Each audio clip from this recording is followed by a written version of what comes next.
पूर्व विधायक जयराम महतो के गाली वाला मामला अब पूरे राज्य में फैल गया है। आखिर मामला सिर्फ गाली नहीं था, ये वायरल होने के बाद चर्चा का विषय बना।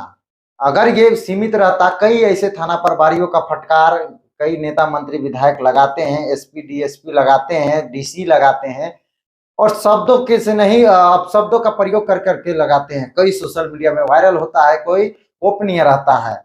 अब थाना प्रभारी ये वीडियो वायरल करके खुद फंस गए हैं। नेता प्रतिपक्ष बाबूलाल मरांडी जी ने भी जयराम महतो जी को समर्थन किया है। भले उनकी भाषा का उनकी जो उनको अशोभनीय बताई है, लेकिन उन्होंने पुलिस प्रशासन पर भी सवाल उठाया है।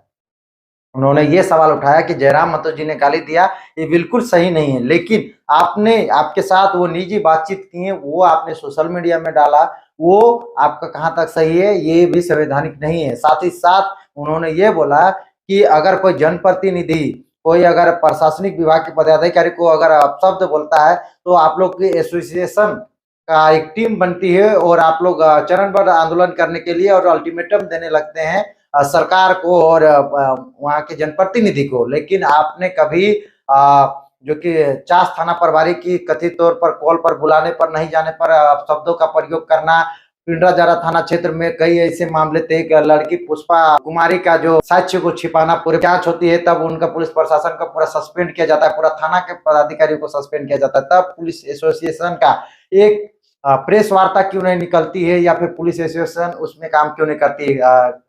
केंद्रीय कारागार या इस तरह के जो कारागार में एक महिला को देखे होंगे कि वो गर्भवती हो जाती हैं, उस पर पुलिस एसोसिएशन कहाँ चली जाती है, ये चर्चा का विषय बना हुआ है।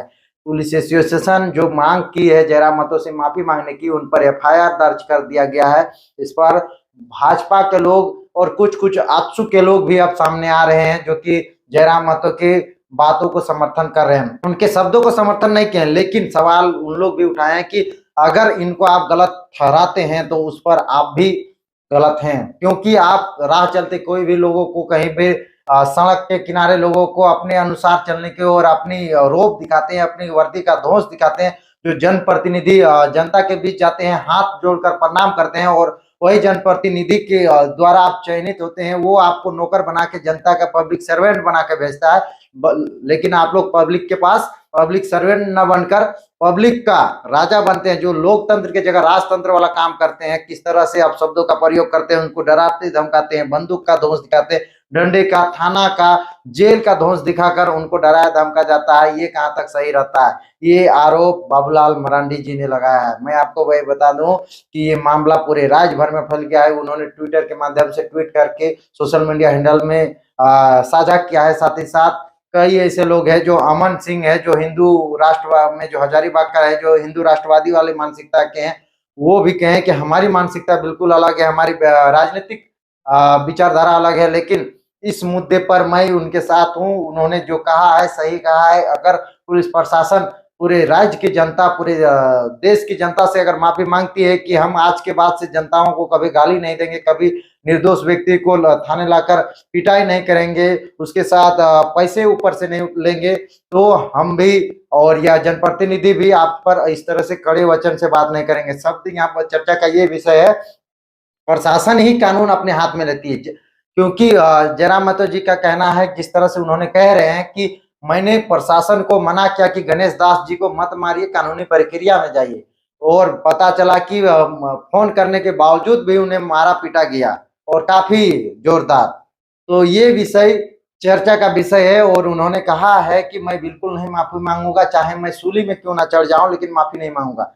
कई ऐसे मसले हैं। अभी धनबाद में ही एक मामला आपको पता ही होगा कि बीएसएल का या कोई एक कंपनी है, जहां पर एक महतो समाज का ही आता है कोई व्यक्ति, उसका 1 एकड़ कुछ डिसमिल जमीन है, उस जमीन का केस कोर्ट में केस चल रहा है। सीओ को वो बार बार जाके आवेदन दे रहा है, फिर भी वहां कंपनी के लोग जबरदस्ती वहां रास्ता के लिए आ रहे हैं, जिसके कारण प्रशासन भी उसके पास आकर उस पर हाथापाई कर रही है और उस गरीब किसान कह रहा है कि हम मारेंगे या मरेंगे। आप बताइए, सोशल मीडिया में आप देखे होंगे। ये आपको मैं बता दूं कि निरसा क्षेत्र का या फिर सिंदरी क्षेत्र का मामला है, आपने सोशल मीडिया में देखा होगा। इस तरह की कई ऐसे मामलाएं आती है ब्लॉक लेवल में, जिला लेवल में, जो भी प्रशासनिक पदाधिकारी रहते हैं, वो लोग जनप्रतिनिधि से ऊपर उठकर किस तरह के घूसखोरी और अपशब्दों का प्रयोग करते हैं। जयराम महतो ने एक थाना प्रभारी को गाली दिया, सभी लोग वाहवाही कर रहे हैं और जिस तरह से लोगों का कमेंट आ रहा है, लोग कह रहे हैं, आम पब्लिक का कमेंट आ रहा है, चैनल में देख रहा हूं कि वो लोग कह रहे हैं कि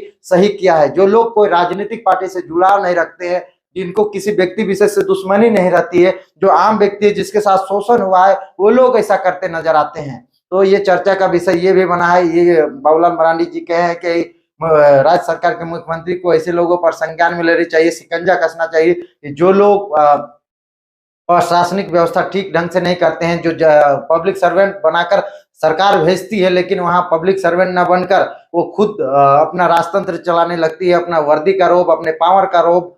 तो इस पर सवाल बन रहा है और जयराम महतो का लोग अपार समर्थन दे रहे हैं। कल तक जो लोग विरोध कर रहे थे, जो लोग कर रहे थे कि ऐसी भाषा जयराम महतो को नहीं बोलनी चाहिए, वो लोग चिंतन मंथन किए और देखे अपने आसपास पड़ोस में क्या हुआ था। पुराने वीडियोज को लोग साझा करने लगे कि देखिए किस तरह से प्रशासन जनता के साथ गाली देती है, मारती पीटती है और निर्दोष लोगों को किस तरह से सजा देती है और कैसे लोगों से घूस लेती है। तब लोगों के आंखों में थोड़ा समझ में आया और वो लोग भी अब समर्थन में उतर रहे हैं। कई ऐसे लोग हैं, कई लोग ऐसे सुझाव दे रहे हैं, कई लोग ऐसे मामला को उठा रहे हैं कि इसमें प्रशासनिक व्यवस्था क्यों नहीं आती है। पुलिस एसोसिएशन पर सबसे बड़ा आरोप और सवाल उठ रहा है, क्योंकि अब मामला पूरे राज्य भर में फैल गया है। प्रशासन आज के बाद कहीं गाली नहीं देगा, कोई जनता को नहीं देगा, चाहे दोषी रहे चाहे निर्दोषी रहे, क्योंकि कानून जज सजा सुनाता है, ना कि थाना परिसर। कमेंट बॉक्स में आप जरूर बताइए। जोहार।